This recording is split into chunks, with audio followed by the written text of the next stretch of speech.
ज्योतिष और पौराणिक ग्रंथों में युगों के माने अलग अलग हैं। हमारे पौराणिक ग्रंथों के अनुसार 4 युग होते हैं, सतयुग, त्रेता युग, द्वापर और कलयुग। कहते हैं कि कलयुग में पाप अपने चरम पर होगा।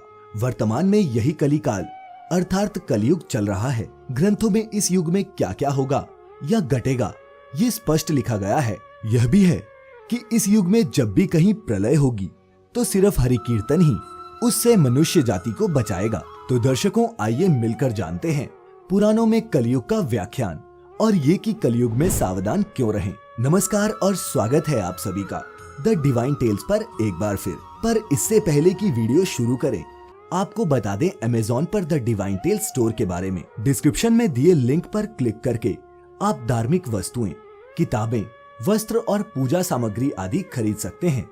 तो चलिए अब वीडियो शुरू करते हैं। क्रमांक 1, पुराणों में ये लिखा है कि जो व्यक्ति, संगठन या समाज वेद विरुद्ध आचरण कर भारत की धार्मिक और सांस्कृतिक एकता को खंडित करेगा, उसका आने वाले समय में समूल नाश हो जाएगा।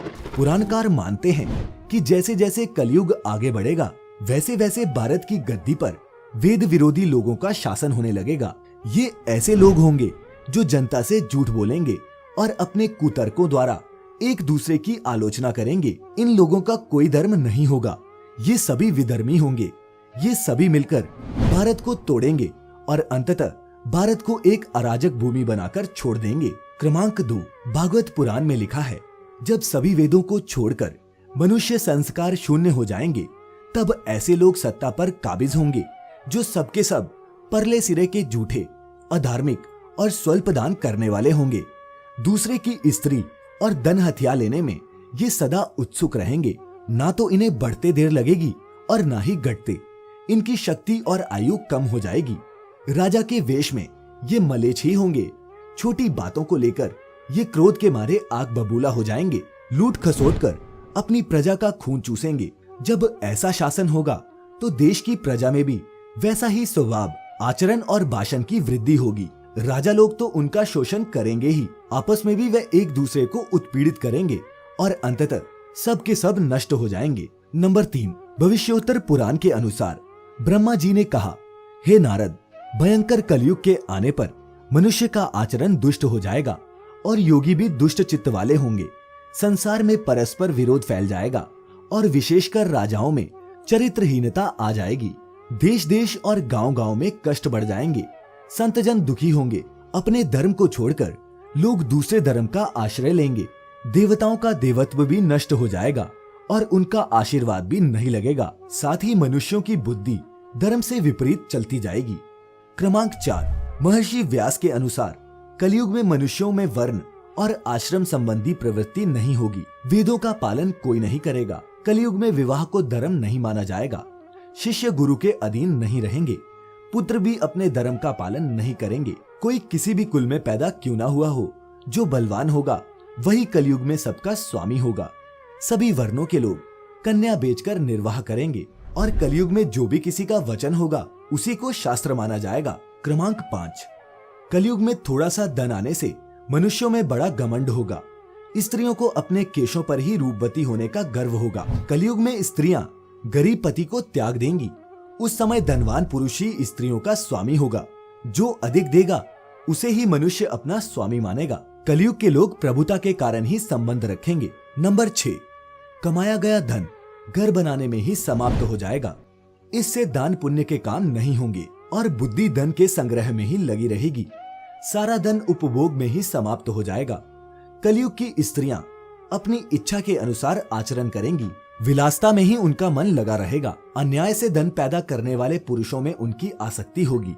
कलयुग में सब लोग सदा सबके लिए समानता का दावा करेंगे, लेकिन असल में ऐसा होगा नहीं। नंबर 7, कलयुग की प्रजा बाढ़ और सूखे के भय से व्याकुल रहेगी। सबके नेत्र आकाश की ओर लगे रहेंगे, लेकिन वर्षा न होने से सूखे से परेशान मनुष्य आत्महत्या करने को मजबूर होंगे। कलयुग में सदा अकाल ही पड़ता रहेगा। सब लोग हमेशा किसी न किसी कलेश से घिरे रहेंगे। किसी किसी को तो थोड़ा सुख मिल भी जाएगा। सब लोग बिना स्नान करे ही भोजन करेंगे। देव पूजा, अतिथि सत्कार, श्राद्ध और तर्पण की क्रिया कोई नहीं करेगा। कलयुग की स्त्रियां लोभी, नाटी और अधिक खाने वाली और मंद भाग्य वाली होंगी। गुरुजनों और पति की आज्ञा का पालन नहीं करेंगी, अपना ही पेट पालेंगी और क्रोध से बरी रहेंगी, देह शुद्धि की ओर ध्यान नहीं देंगी और असत्य और कटुवचन बोलेंगी। इतना ही नहीं, वह दुराचारी पुरुषों से मिलने की अभिलाषा करेंगी। क्रमांक 8, कलयुग आने पर राजा प्रजा की रक्षा नहीं करेंगे, बल्कि कर के बहाने प्रजा के ही धन का अपहरण करेंगे। अधर्मी मनुष्य संस्कारहीन होते हुए भी पाखंड का सहारा लेकर लोगों को ठगने का काम करेंगे। उस समय पाखंड की अधिकता और अधर्म की वृद्धि होने से लोगों की आयु कम होती चली जाएगी। घोर कलयुग के समय 5 से 7 वर्ष की स्त्री और 8 से 10 वर्ष के पुरुषों की ही संतान होने लगेगी। घोर कलयुग आने पर मनुष्य 20 वर्ष तक भी जीवित नहीं रहेंगे। इसके अलावा लोग मंदबुद्धि होंगे, व्यर्थ के चिन्ह धारण करने वाले और बुरी सोच वाले होंगे। क्रमांक 9, लोग ऋण चुकाए बिना ही हड़प लेंगे तथा जिसका शास्त्र में कहीं विधान नहीं है, ऐसे यज्ञों का अनुष्ठान होगा। मनुष्य अपने आप को पंडित समझेंगे और बिना प्रमाण के ही सब कार्य करेंगे। तारों की ज्योति फीकी पड़ जाएगी, दशों दिशाएं विपरीत हो जाएंगी, पुत्र पिता को तथा बहुएं सास को काम बताएंगी। कलयुग के समय के साथ साथ मनुष्य वर्तमान पर विश्वास करने वाले, शास्त्र ज्ञान से रहित, दंभी और अज्ञानी होते जाएंगे। क्रमांक 10, श्रीमद् भागवत के 12 स्कंद में कलयुग के धर्म के अंतर्गत श्री शुक्र देव जी परीक्षित से कहते हैं, ज्यों ज्यों घोर कलयुग आता जाएगा, त्यों त्यों उत्तरोत्तर धर्म, सत्य, पवित्रता, क्षमा, दया, आयु, बल और स्मरण शक्ति का लोप होता जाएगा।